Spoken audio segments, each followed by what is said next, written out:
बिस्मिल्लाहिर्रहमानिर्रहीम, अस्सलाम वालेकुम। मैं हूं ईसा नकवी, मेरे साथ मौजूद हैं साकिब बशीर साहब। आज पीर 28 अक्टूबर है, वो दिन जिस पर तमाम लोगों की नज़रें लग गई थीं कि क्योंकि हफ्ते के रोज़ जैसे ही याहिया आफरीदी पाकिस्तान के चीफ जस्टिस बने, उन्होंने जो आगाज़ में इंतज़ामी फ़ैसले किए उसमें यह फ़ैसला भी था कि फुल कोर्ट मीटिंग जो है वो आज के दिन होगी।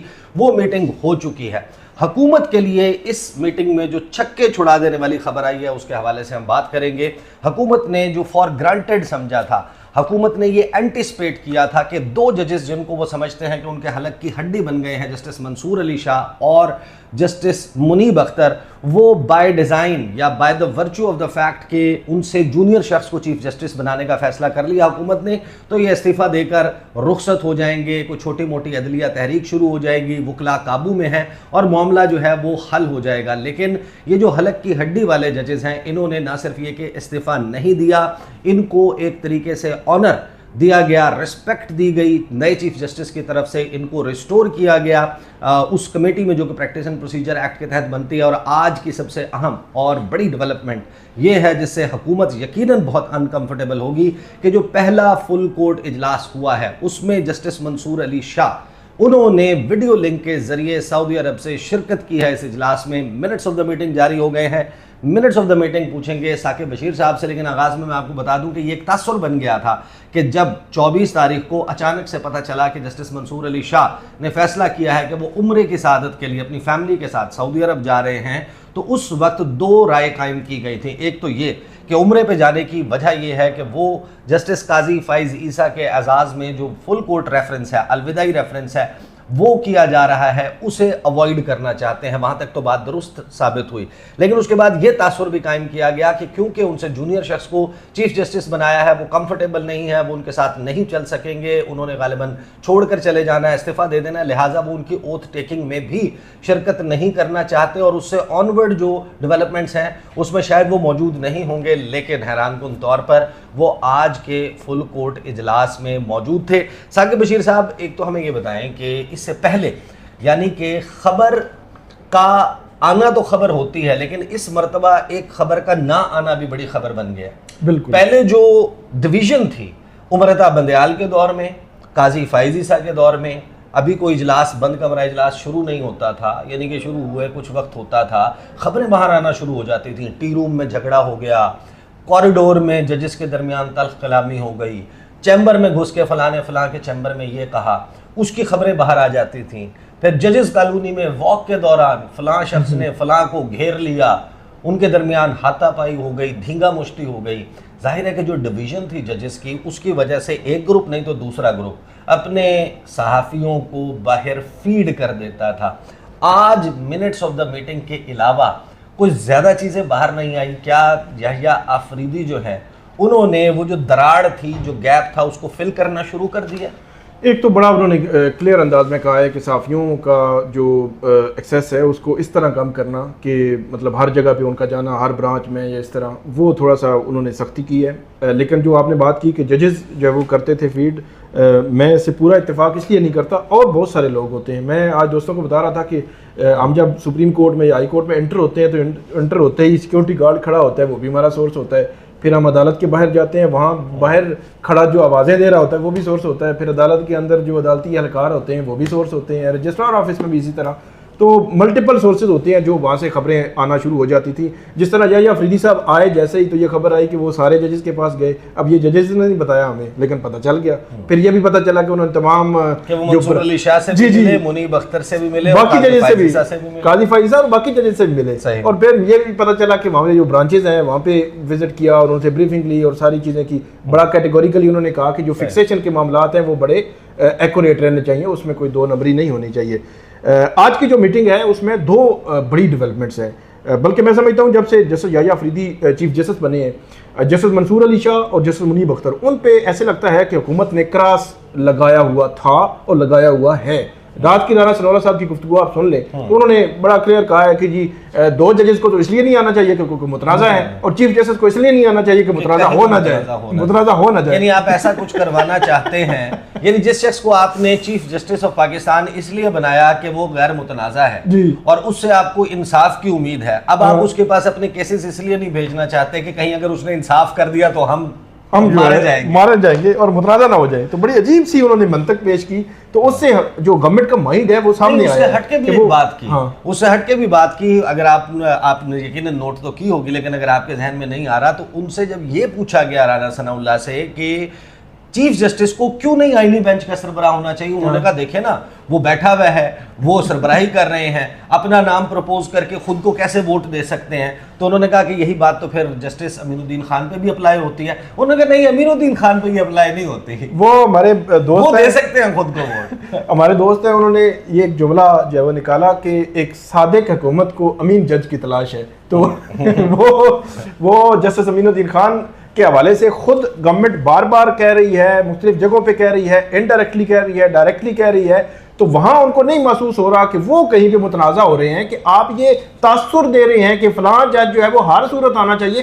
क्यों तासुर दे रहे हैं? मतलब पहले आप काजी फ़ईसा के बारे में इतना कहते थे कि 25 अक्टूबर 25 अक्टूबर 25 अक्टूबर, अब जो है वो जस्टिस अमीनुद्दीन खान, और जस्टिस अमीनुद्दीन खान जो है वो अगर बनाते हैं तो वो भी इशूज़ तो होंगे। तो जो दो बड़ी डेवलपमेंट्स हुई, जैसे याया अफरीदी जैसे ही आए, उन्होंने जस्टिस मंसूर अली शाह के 2 मुतालबे मान लिए। उन्होंने कहा फुल कोर्ट बुलाते हैं और plus practice and procedure act में जो बहाल भी कर दिया तश्कील नौ। आज के 2 मामलात, एक तो वो जो वीडियो लिंक पे दिए, वीडियो लिंक पे उनका आना तो एक रूटीन की बात है कि चले वो जज बाहर थे वो आ गए, नहीं, उनका आना जो है वो जो है वो एक ट्रस्ट उन्होंने किया है, मतलब उन पर अपना ट्रस्ट शो किया है किस पे? जस्टिस याया अफरीदी पे। और दूसरी जो बड़ी इंपॉर्टेंट बात है कि 2023 में जब जस्टिस काजी फ़ईसा थे, इसलिए हम कहते थे कि जो जस्टिस मंसूर अली शाह हैं वो उनके पास विजन है, उनके पास जो जुडिशरी है उसमें रिफॉर्म्स की सलाहियत मौजूद है। उन्होंने 2023 में एक पॉलिसी बनाई थी, जो ज़ेरे इल्तवा केसेस हैं इनको कैसे निपटाया जाए, पूरी एक पॉलिसी बनाई थी। उसमें कोई ऐसा नहीं था कि कोई बंदा अपनी मर्जी से कोई चीज़ ऐड ड्रॉप कर सकता। तो उस पॉलिसी का भी जिक्र आज की जो फुल कोर्ट है उसमें हुआ है। तो जस्टिस मंसूर अली शाह ने अपनी इनपुट अलग से भी दी है, उसका भी जिक्र हुआ है। तो justice minutes of Mansoor the Ali Shah, meeting एक तो बताएं हमें कि क्या आए हैं जो मिनट्स ऑफ द मीटिंग आए हैं, जी। और फिर हम जरा इसके हवाले से भी बात कर लेंगे कि जो जस्टिस मंसूर अली शाह का आना है, इस मीटिंग में शिरकत करना है, वो कितना सिग्निफिकेंट है।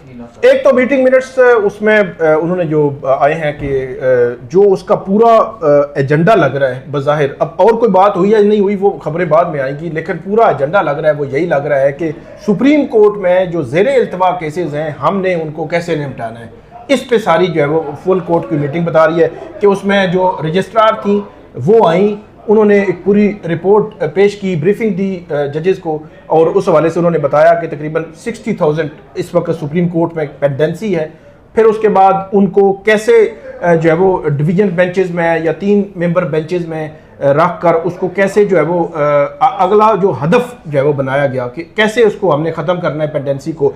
फिर आइंदा जो दिसंबर 2024 में फुल कोर्ट मीटिंग जो है वो रखी गई है कि आज वाली जो अक्टूबर 28 की फुल कोर्ट मीटिंग है, इसका फिर जायजा लिया जाएगा दिसंबर की फुल कोर्ट मीटिंग में कि इस दौरान हमने जो पॉलिसी बनाई थी केसेस पेंडेंसी खत्म करने के लिए, उस पर कितना अमल हुआ है और कितना नहीं हुआ। फिर जस्टिस मंसूर अली शाह वाली वो बात मैंने आपको बता दी कि 2023 में उन्होंने एक जो पॉलिसी दी थी उसका जो है वो जिक्र हुआ है और तमाम जजेस ने, तो उसका फोकस पॉइंट जो है वो वही था। उसकी तस्वीर भी आ गई है कि जजेस सारे बैठे हुए हैं और बड़ा वो प्रोजेक्टर लगा हुआ है और उस पर ऐसे लगता है कि पूरी जो है ब्रीफिंग दी गई है और बताया गया है तमाम जजेस को कि ये केसेस हैं, और फिर कैटेगरी होती है, सिविल ब्रांच के केसेस अलग होंगे, क्रिमिनल ब्रांच के केसेस अलग होंगे, बाकी ब्रांचेस। मुझे ऐसे लगता है कि जस्टिस याया अफरीदी पहले जो है वो अपने घर को ठीक करेंगे क्योंकि सबसे पहले सुप्रीम कोर्ट पर हरफ आ रहा था, सुप्रीम कोर्ट पर आवाज़ें जो है वो उठ रही थी कि ये जज जो है केसेस का जो इल्तवा है या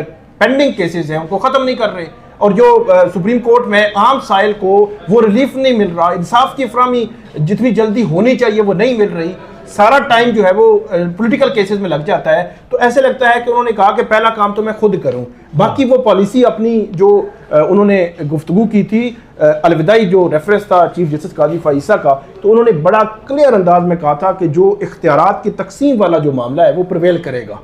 तो वो बड़ा क्लियर था उनका मैसेज। मेरा ख्याल है कि पहले वो कह रहे होंगे कि हम अपने अंदर तो चीजें ठीक करें ना, तो फिर हम बाहर देखेंगे कि उसका करना क्या है, तो कि कोई अगर उनके इदारे में आ रहा है। क्या हुकूमत के लिए ये पैनिक करने का टाइम है या परेशान होने की जरूरत है कि जिन जजेस को वो साइडलाइन करना चाह रहे हैं, ओपनली कह रहे हैं कि ये मुतनाज़ा जज है, इनको साइड पर हो जाना चाहिए, इनको जो है वो नहीं होना चाहिए, उसमें जो आईनी बेंच है उसमें नहीं होना चाहिए। तो जो हुकूमत की डिलिबरेट टारगेटिंग है, क्या उसके बाद जस्टिस मंसूर अली शाह का ना सिर्फ ये कि दोबारा से प्रैक्टिस एंड प्रोसीजर कमेटी में बैठकर बेंचेस की फॉर्मेशन में अपना कंसेंट देना, जिसका मतलब ये है कि अब वो समझते हैं कि जो नए चीफ जस्टिस ने कर दिया वो दुरुस्त है। और दूसरा मामला जो है वो जो जिस तरीके से हुकूमत चाह रही है कि इन लोगों को निकाल दिया जाए, जस्टिस याहिया आफरीदी उनके ऑनर को रिस्टोर कर रहे हैं, तो क्या ये परेशान होने की बात है? परेशान होने की बात नहीं, परेशान हो चुके हैं। वो आपने राना सनाउल्लाह और मुसद्दिक मलिक, उन्होंने रात गुफ्तगू की है जो अबसार आलम साहब है उनके साथ, तो उसमें भी उन्होंने ऐसी बातें की कि हमने मजीद क्लैरिटी हम लाना चाहिए। कुछ चीज़ें जो कहती हैं लकूनात रह गई हैं तो उसको दुरुस्त कीजिए। उन्होंने कहा हमने मजीद क्लैरिटी जो है वो हम लाना चाहते हैं। तो उस मजीद क्लैरिटी का मतलब कुछ जो है वो ऐसी चीज़ें जो वो डालना चाहते हैं 26वीं आईनी तरमीम में, 27वीं आईनी तरमीम के जरिए कि मजीद जो गवर्नमेंट को लग रहा था कि नहीं सब चीज़ें जो है वो बड़ी एक्यूरेट चलेंगी और उनके फेवर में जाएंगी। और मुझे ऐसे लगता है कि जो जुडिशल रिफॉर्म्स का एजेंडा जस्टिस मंसूर अली शाह के पास था उनको रोका गया, उनको नहीं करने दिया गया। मुझे ऐसे लगता है कि जैसे याहिया आफरीदी उनको लाएंगे, को कमेटी का सरबराह बनाएंगे या डिस्ट्रिक्ट जुडिशरी जो है वो उसमें से उनको कहीं ना कहीं मतलब एडजस्ट करेंगे ताकि डिस्ट्रिक्ट जुडिशरी में जितने भी मामलात हैं वो उनको देखें, रिफॉर्म्स करें और रिफॉर्म्स के एजेंडे को आगे लेकर चलें। मुझे ऐसे लगता है कि और जो गवर्नमेंट है वो पैनिक दर पैनिक पे जाएगी, क्योंकि जैसे मंसूर अली शाह का वीडियो लिंक के जरिए उसमें शामिल होना ये बहुत माना खेजी है। और जो 25 तक को पहले वो उम्रे पे चले गए थे उसका सिंपल सा मकसद वही था जो जैसे उन्होंने स्किप करना था काजी फाइज़ साहब को, बिल्कुल काजी फाइज़ ईसा वाले मामले को। तो अब जो हमारे सामने ट्रैजेक्टरी आ रही है कि आगे यानी कि जस्टिस मंसूर अली शाह की वापसी हो जाएगी नवंबर के आगाज़ में ही, और वो 4 से 8 के दरमियान जो बेंचेस हैं उन बेंचेस में बैठेंगे भी। तो जो आगे उन्होंने सुप्रीम जुडिशल काउंसिल का इजलास बुलाया हुआ है और मज़ीद आपने नेक्स्ट फुल कोर्ट मीटिंग का रेफरेंस दिया और फिर उन जजेस को भी बुला लिया मीटिंग के लिए जो इंसदाद दहशतगर्दी के इंतजामी जजेस हैं, और प्रैक्टिकली वो सारे जज जिनके पास इस वक्त तहरीक इंसाफ के 99 या 98% केसेस जिन जजेस के पास हैं, जिनकी पेंडेंसी भी बहुत ज़्यादा है, उसमें जो टाइम बार है एंटी टेररिस्ट एक्ट में वो फॉलो नहीं हुई, वो टाइम लाइन फॉलो नहीं हुई। तो जस्टिस याहिया आफरीदी, आपको लगता है कि ये जो निज़ाम इंसाफ के ऊपर एक बड़ा गहरा सा भट्टा लग गया है, दाग लग गया है, उसको धोने की तरफ जा रहे हैं? बिल्कुल वो धोने की तरफ जा रहे हैं, इसीलिए मीटिंग्स जो है वो बुलाई गई हैं। और उसमें जो 7 और 8 नवंबर 2 मीटिंग्स हैं। 7 वाली 80 जजेस जो है इंतजामी जजेस हैं उनको बुलाया गया। एक मैटर तो वो जो 9 मई के केसेस हैं और बहुत सारे वो मामलात हैं वो भी पेंडिंग एक अंडर डिस्कशन आ सकता है। फिर आपने सुना होगा कि तारड़ साहब, आजम जी तारड़ साहब ने पिछले दिनों ये कहा था मिलिट्री कोर्ट्स का हम पर इसलिए प्रेशर है कि उधर से कहा जाता है कि हम दहशतगर्द पकड़ते हैं और उनको सजाएं जो है वो नहीं दी जाती हैं ATC में। तो उसमें एक सवाल जो है वो ये भी आ सकता है कि जो पुलिस ने पंजाब में, इस्लामाबाद में जिस तरह पोलिटिकल वर्कर्स पर केसेस बनाए जो ATC में नहीं आते, 7ATA में नहीं आते थे, अब 7ATA के केसेस की अगर छानबीन उधर जजेस ने शुरू कर दी तो मेरा ख्याल है बहुत बड़ा सवाल तो ये उठ जाएगा कि आपने 90% केसेस जो है वो डाले हुए जो 7ATA में आते ही नहीं है, जो एक्चुअल केसेस हैं उन पे आप ध्यान नहीं दे रहे। बाकी 9 मई वाला मामला भी हो सकता है। इसमें तीसरा एस्पेक्ट ये है कि जो इंसदाद दहशतगर्दी अदालत सरगोदा के जज ने एक बड़ा ही स्ट्रॉन्ग किस्म का लेटर लिखा था, चीफ जस्टिस थे मलिक शहजाद अहमद खान उनको लाहौर हाई कोर्ट के, और उसमें उन्होंने जिस लेवल की मुदाखलत हुई थी वहां पे उनको और उसको ऐसा किया जा रहा था, बिजली बंद करना, बिल्कुल इस किस्म की चीजें और ऐसा किया जा रहा था उनको बार बार, उस तरह वो सारे पॉइंट्स उन्होंने लिख के दिए थे। तो वो मामला भी डिस्कशन हो सकता है, डिस्कस हो सकता है और उसमें कि मुदाखलत को कैसे रोका जाए। फिर इसी के साथ लिंक है 8 वाला। अच्छा, 8 वाले में एक तो 6 जजेस में से 4-5 जजेस के खिलाफ रेफरेंसेस हैं, इलेक्शन कमीशन, आमिर फारूक, उसके बाद काजी फाइज़, इनके खिलाफ भी रेफरेंसेस कंप्लेंट्स पड़ी हुई हैं। एक तो ये एस्पेक्ट है। दूसरा, जो 6 जजेस ने खत लिखा था उन्होंने सुप्रीम जुडिशल काउंसिल को खत लिखा था और वो खत आज भी रिकॉर्ड में मौजूद है कि सुप्रीम जुडिशल काउंसिल को ज़ाब्ता इखलाक बनाए, क्योंकि एक चीज़ बड़ी क्लियर है कि जब से माइनस हुए हैं जस्टिस मंसूर अली शाह तब से एक पूरी जुडिशरी को डीमोरलाइज है, पूरी जुडिशरी, हाई कोर्ट्स हो नीचे तक तमाम जजेस जो है वो डीमोरलाइज हैं। तो एक उनका मोराल हाई करने के लिए कोई ऐसा ज़ाब्ता अखलाक वज़ा करना ज़रूरी है, स्ट्रॉन्ग किस्म का स्ट्रॉन्ग मैसेज जाना ज़रूरी है, इंस्टीट्यूशनल रिस्पॉन्स जाना ज़रूरी है, ताकि जो मुदाखलत है इसको रोका जाए। ये मुदाखलत क्योंकि बढ़ती जा रही है और जो उनका मोराल है जजेस का जो है हाई हो सके। सही। अभी तक तो जी बहुत शुक्रिया साकिब बशीर साहब, इनिशियल खबर जो है वो अभी तक हमारे सामने आई है।